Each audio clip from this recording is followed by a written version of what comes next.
Thank you, Saskia. And I was not going to mention my running today, but yeah, thank you for bringing that up. One thing that I want to open this up with is this one sentence, and actually that really resonates a lot with what Saskia was saying. Uh, we are very unhappy if we don't have adversity. So facing adversity, facing failure, it is something really important from in a personal level as well. So like, as I talk about resilience, also keep this in the back of your minds that things breaking, things failing is actually good, so that we prepare for them when they happen again. So what we're going to be doing today, I want to talk a little bit about what resilience is and like going a little bit deeper into that. Then we're going to see a few things in practice, showing code and showing some of the stuff that we've been doing, that I've been doing as well in my time. And hopefully you take a few things home and you can actually do yourself or even help in the development in the ecosystem. First things first, a little bit about me. This is my name, Tiago Luchini, and I decided to put this one here because like 30 years, like when I noticed that this year, this summer, my first line of code is 30 years old, I felt like I should retire.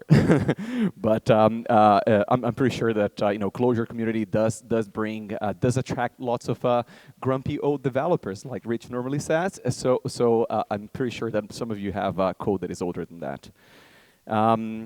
My specialty is business and technology. So it sounds kind of funny, but for me, it's all about building opportunities and being super pragmatic about the stuff that we build. It is one of the things that actually attracts me to Clojure and Clojure community in general, is the fact that it is a language that we can actually make a lot of money with. And I have really milked that cow quite a bit already. I'm English as a second language, if you haven't noticed. So if you don't understand me, it's not you, it's me. So apologies for that. Can you guys even see this? If you guys can see, there is a person, there is an old man there. Do you even know who this person is? If you can see this person, anyone? Who's that person? Arthur C. Clarke. Yeah, that's great. Thank you, Rachel. That's great. So this is Arthur C. Clarke, and then he's a fantastic science fiction writer. Very well known for 2001, An Odyssey in Space. So if you've seen the movie or read the book, it's from him. And this is a little bit of a personal story because like my whole idea about resilience started back in the 80s, like when I was still a teenager, and I read this one book from Arthur C. Clarke. If you can't see it, the book's called The Songs of Distant Earth. He wrote a short story first. The short story was fantastic. Then he wrote a whole book. And it is Arthur C. Clarke's one of his preferred books. Like it is the one story that he really, really, really liked. And the reason why he liked that story and working on that story is because he wanted to be as realistic as possible, and quote unquote realistic, because it's a work of science fiction. How you make a work of science fiction realistic, right? So he started with a couple of premises, and the first premise is Earth is doomed. Like something's gonna happen, the climate collapse, like the sun is gonna expand, like something's gonna happen. We're gonna lose Earth. We are not going to be able to travel more than 1/20th of the speed of light. And this is an important one because 1/20th of the speed of light is very fast already. We are not there yet. Just for reference, the fastest vessel that we have built is the Helios 2, and it's 213 times slower than 1/20th of the speed of light. So we are super, super slow.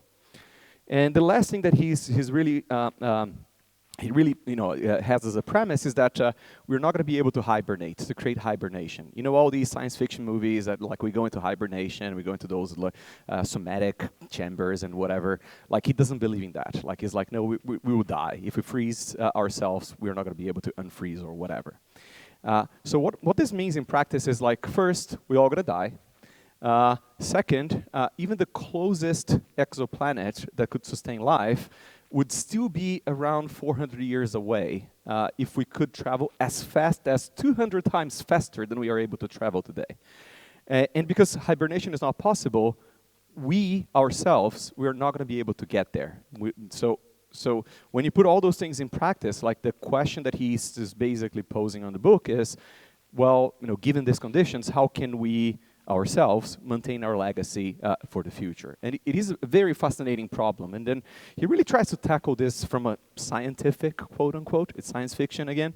And he comes up with this idea, and I only could find a picture from a game, but it's called a seed ship. And his idea is like, well, what if we could create technology? It would be like this gigantic ship that would carry DNA material, automatically navigate all the way to an exoplanet, 400 years, 500 years away from here, and then seed our DNA. And seeding basically means like, using our DNA to, artificial wombs or whatever. Then watch us grow, educate us, and then do that for a couple of generations until we actually get to a stable state where we actually have society and we have learned everything that we need to learn to have a stabilized society, right? And it's a fascinating piece of science fiction because like these are pages from the book. He actually goes through a lot of calculations to even see if that was possible. And these are like pages that I just scanned the pages just to show that he's really saying like, oh yeah, this happens on this year and this happens on that year, and then people travel and this and that. And what this actually means in practice for us, right, from us scientists, engineers, and those of us who would be building this seed ship, first, we need to actually build something that would be able to travel around 400 years in space. Second, it needs to still sustain itself for like around 400 more years until it stabilizes, until it gets to stasis. And this is like non-stop. If you really think about where we are right now, the modern computers, like they have been barely around for 70 years. Are we even able to build something that lasts 800 years? This was the thing that I had in the back of my mind, like back in the 80s when I was like reading this. It was like, oh God, like, we imagine the future. We're going to be able to build stuff that will last for 800 years. And I don't know how many of you here, I've done hundreds of projects, and like especially web projects, they tend to actually have a very short life. They actually start and then they die within 3 years, right? So imagine building something that actually lasts 800 years.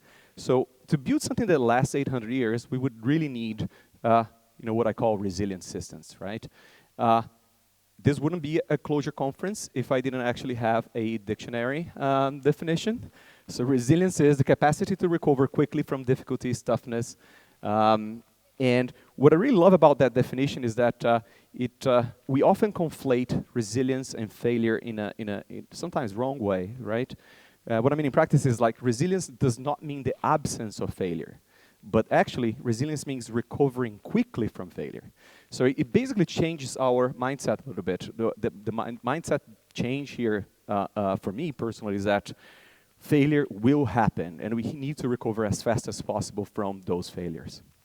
If there is nothing else that you take from this talk, remember this: like components will fail. We need to take resilience into account from day one of any digital product. Like stuff will happen. We need to be prepared for the stuff that will fail. So there are many things that fail. Today I want to actually focus on one, what I call like a group of things that could actually fail, called external systems, external dependencies. And these are some of them, right? Like dependent systems. So there is an API that we depend on. Networks, they just fail. Like, the server is there on the other side, but we cannot reach it. External storage, databases fail. Like you have a beautiful Datomic instance, and then out of a sudden it's not there anymore.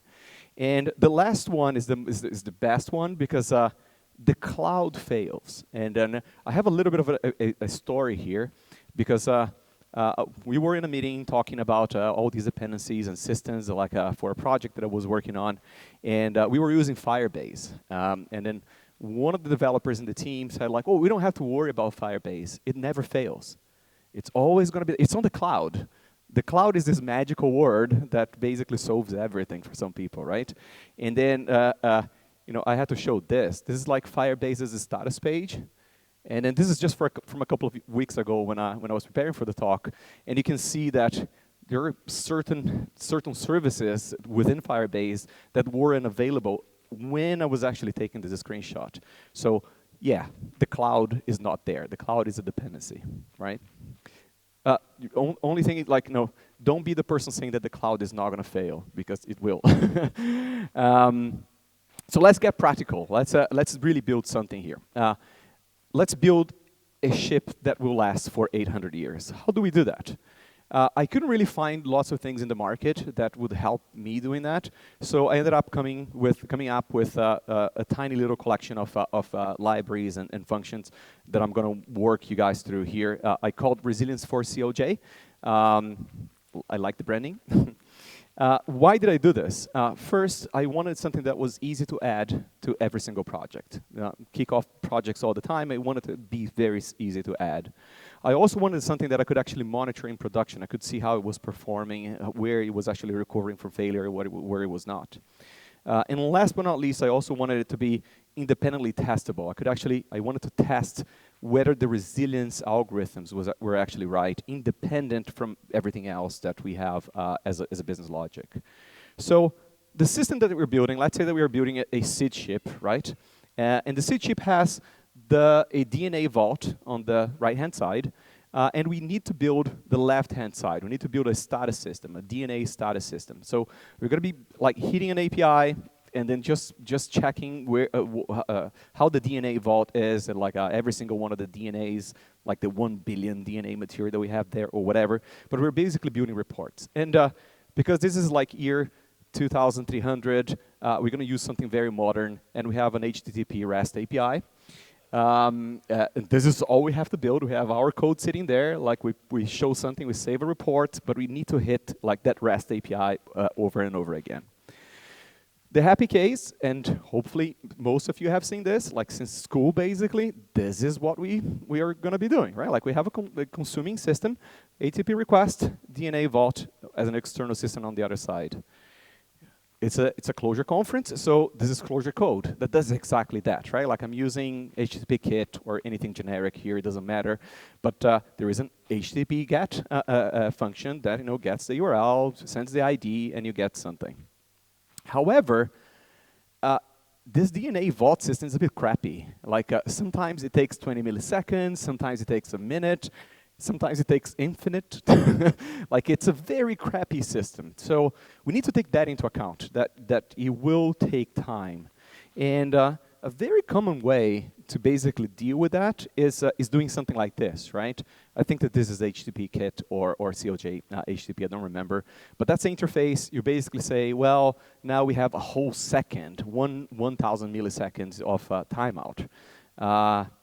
One interesting thing, like if you search your code base, and I checked like 48 different projects, and I found PRs increasing timeouts for every single project that I checked. Like just do that exercise one day. Just go through your databases of code and do that.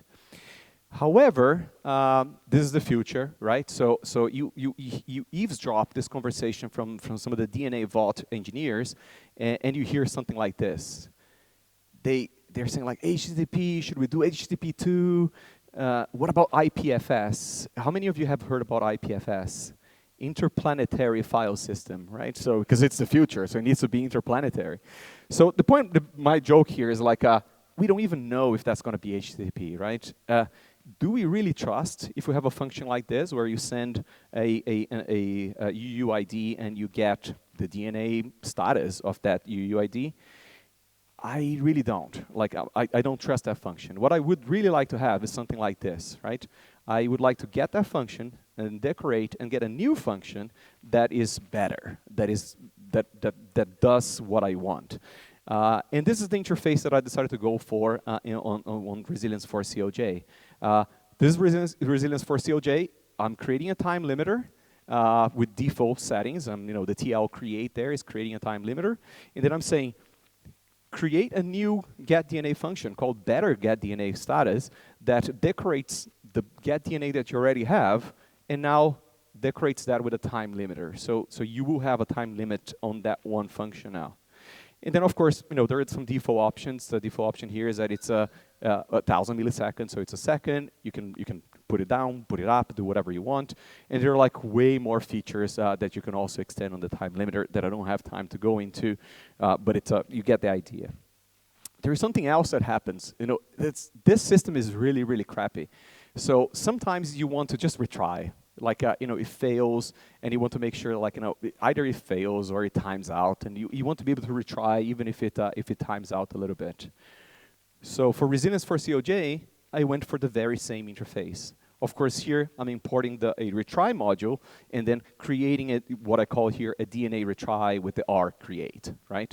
And I'm also decorating my function get DNA status with that retry. Retry, I'm going to go a little bit deeper quickly on this one because it's a lot of fun.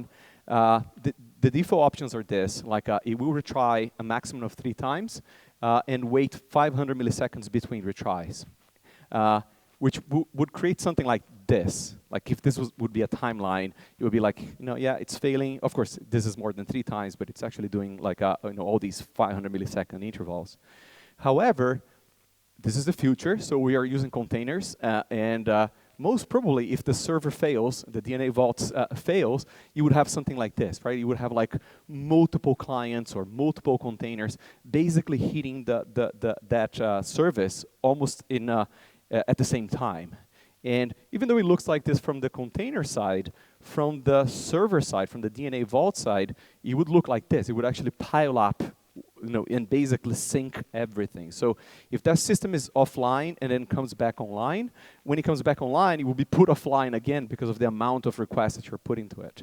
So one of the cool features that we have added to the Retry module of Resilience for COJ is the ability to play with the curve a little bit. For instance, we have a randomized curve that randomizes the intervals a little bit. We also have an exponential backoff. We have a random exponential backoff. Exponential backoff, the second one there, like you start very close and then you give a little bit of a breathing space and then you just give up at some point, right? And yeah, it would look like this. If it would be like exponential backoff, you see the gap that it creates. Kind of like advanced stuff, if you will, but not very hard with the interface that we created. Here, for instance, you know, some of these strategies are so common that they're even part of the package. Just like import some of the functions, like the exponential backoff function there, you provide it as an interval function, and now it will start at 100 milliseconds, and then it will multiply. The multiplication factor is 1.5, so we get like, you know, 50%. We'll get 150% longer every single try. You might not have noticed, but this whole thing was created with composability in mind. So both time limiter and retry, they compose very well together. So here I'm creating a retry, creating a time limiter, and then I'm actually decorating with a threading macro my getDNA function, the flaky one, decorating that function first with a retry and then with a time limiter, right? Of course, you could do, yeah, retry and time limiter, that's kind of the obvious thing, which is like you retry in a completely separate thread for X times, that was defined elsewhere, and there's a timeout of Y milliseconds for the whole thing. It's almost like if it was something like this, right? Like you have like your untrusted function, you wrap it with a retry, and then you wrap it with a time limiter. This is how I would actually draw for like non-technical people. Like, you know, we are protecting this one tiny thing in the middle. You can also do the other way around. You can actually do it upside down, right? Which is a timeout of Y milliseconds for the external call. And each one of these external calls is retried a maximum of X times. So like it changed the drawing as well. Like now your untrusted function has a time limit and then a retry around it. And even with something so simple, you can have, this is a very common pattern that I have noticed, where you decorate first with a time budget for the external call, then a set of retries, and then a total time budget for the whole thing. So you went up, like this. So you went up with something like this. Like your one untrusted function is now protected by 3 different layers with different strategies, you know, on each one of those layers. So where we are, so now we're able to time limit, we're able to retry, so some of our flaky things are going to get better. However, this system is really crappy. This DNA vault, it's so slow and so crappy that even retrying is just like not working. We also want to be able to cache. No surprises there. We also have a caching module for Resilience for CLJ. Same interface, same way. And we're leveraging Jcache. Like some of you might be familiar with Jcache. Jcache has multiple implementations. These are some of the popular ones. They all have like different benefits. I think like Finispan is very good for in-memory caching. Redis is powered by Redis. Apache Ignite, for instance, is very interesting. It's the most powerful of the whole bunch. They even have like this whole distributed cluster of caching that can be even persisted to disk and whatnot. Very advanced. You don't have to go there, but it's good to have that ability as well, like if you really need a gigantic cache, right? So just to remember, like we're using Resilience for CLJ to achieve the whole combination of like timeout, the retry, and then the cache immediately afterwards, and all that by just like having 3 lines of code here, decorating like that one function that way. Great. So now we have time limiting, we have retry, we have cache. Fascinating stuff. However, there's another problem. We start.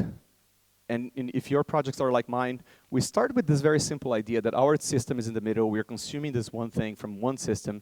And then very quickly, 3 months later, we realize that we have 5 different systems that we have to hit, or like 4 different systems. There is a live support system, the solar flare system, the DNA recycling system. And it changed the scope of the project clearly. But you end up in a situation like this, right? Where we would expect something like our user, our system, to hit the API, and then we need to hit all these systems, and everything is okay, everything is green, great. However, when something goes wrong, our user is going to hit our application is going to hit all these dependencies, and one of those dependencies is like red, but because like our users continue to hit our system, you easily actually segfault that one specific layer that you have, your HTTP layer or whatever it is that you have on the top. So this is why circuit breakers were invented. And here, like, this is an electrical circuit breaker.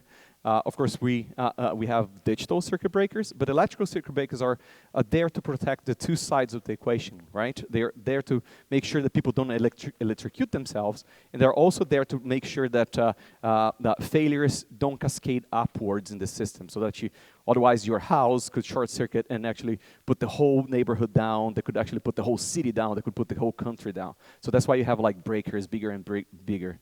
And the way that this works in practice from a code perspective is that in our situation, our user hits our HTTP layer, whatever it is, our consuming layer, that one system is broken.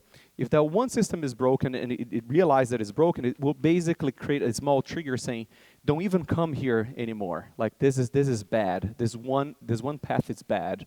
And this circuit breaker layer will smartly try it again later. So we'll basically be smart enough to actually close the circuit in the future. We'll open the circuit for a while, but it will close the circuit later. No surprises, in Resilience for CLJ, we have a circuit breaker module, and it's the very same interface. The circuit breaker here is super powerful. These are some of the default settings, but I could have a whole talk just about the circuit breaker because it's very interesting. Remember, like the whole thing is composable, so you can actually have the retry, the time limiter, the cache, the breaker, put it upside down, put a retry at the end. After the breaker, you can create any kind of like a strategy that you want. And I really want to close off very quickly with the whole idea behind Resilience for CLJ. Remember that I said that it had to be easy to add to a project, easy to monitor and testable. I'm not going to have a lot of time to talk about the monitoring and the testability, but I really want to prove a point that it's easy to add to a project, right? Like by having something like this, which is like 4, 5, 6 lines of code, I drew the flow diagram of like what's happening under the hood, right? Like so these are like all these major components. And this is just a simple HTTP request. HTTP request is just one tiny little box on this whole thing. Your real flaky function is just a tiny little box. Everything else is just like making sure that you are within the retry loop, within the cache loop, within the failure loop, within the time limiting loop. The time limiter is actually on a separate thread. So how do you manage the thread? So all that is happening here. Initially, I had drawn this because I would actually walk you guys through the diagram as part of the talk, and I realized it was just like overwhelming. So super simple to add, and you achieve kind of a lot of stuff. There's a bunch of stuff that is interesting about Resilience for CLJ. First, very few dependencies, so you're not going to add a lot of stuff, a lot of weight to your project. Each one of the modules is completely independent, so if you only need a retry, you can just put it up, and you can ignore everything else. As you've seen, it's functional and composable. The interfaces are very easy to use. And there is a powerful event system in the back where you can actually plug that straight into your Prometheus or your Grafana or whatever you want, which is like the monitoring side that I said I wouldn't have time to actually go deeper into. There are some specific features that are interesting to mention as well. First, for the circuit breaker, it's implemented on top of Resilience for J, which is implemented by GitHub and maintained by GitHub as well. And they have this high-performance bit ring buffer, which is amazingly powerful. Like if you compare the offerings for circuit breakers, Hystrix is one of them by Netflix, and Resilience for COJ for J is a big one from GitHub, and this ring buffer implementation is so powerful that Netflix just dropped Hystrix altogether, and that they are migrating to the same structure here. There is also like this interesting concept, which is like a half open state, where the circuit breaker gets tentative. It's not really going through, but it's trying to get through. So it's a fascinating thing. If you guys are interested in this kind of like resilience, also talk to me afterwards, because there's a lot of work there as well. The time limiter is also very interesting. It has options for side effects. So if you have for instance, a situation where you have a call that would eventually have side effects and you don't want to cancel it, even if it takes longer than the timeout, you can actually set it up in that way. And it has been amazingly powerful in the systems where we have used this. For the future, there are a few things that I'm working on. Would really appreciate support and help here if you guys are interested. Everything is open source, of course, but we're improving the interface for fail-safe strategies. This is something I didn't even show here, but you don't need try and catches all over the place. Like there is a way to even hide that as one protective layer. So we have protective layers for side effects and fail-safe strategies as well. There are two different limiters that I still want to implement. One is called bulkhead, and the other one is called rate limiter. The bulkhead limits the number of concurrent executions at the same time, and the rate limiter is limits the amount of calls within a time cycle. So you basically say, this is I have these intervals, and I only want to actually have 100 calls within every single one of these intervals. It's a mixture between bulkhead and time limiter. This thing is very stateful. It is one of the annoying things. It is very stateful, very mutable. Completely against the traditional functional stuff that we have. However, it has to be, because I have to actually calculate, for instance, the state of the circuit breaker. There is no way. Or even sign up for events. So, and those events come from a event source. That said, I really want to improve the documentation for integrant and component so that people can actually use it more. Of course, I know how to make it, and we have this in a couple of projects, even with Mount, but it's not really well documented. And the last one is a dream of mine. It would be great to have like proper monitoring dashboard integration, something that you can just like download a Grafana board or Metabase or whatever, and then you have like all your systems basically monitored, like all your nodes. That would be super beautiful. Again, one thing to actually remember is that stuff will fail. So take the whole idea of resilience into account from day one. Don't postpone. This is a strategy that you can have very early on, or at least think about it and prepare for it. Some people sometimes say, like, isn't this like premature optimization? I'm like, no. This is something that you just have to be aware. You need to know where your external calls are, and then have access to something that you can add halfway through your project. Don't do this like don't implement right away, like on the first day, but at least have a strategy that you can turn on and off as a feature flag, for instance. Thank you very much, and here's like where you can find this stuff.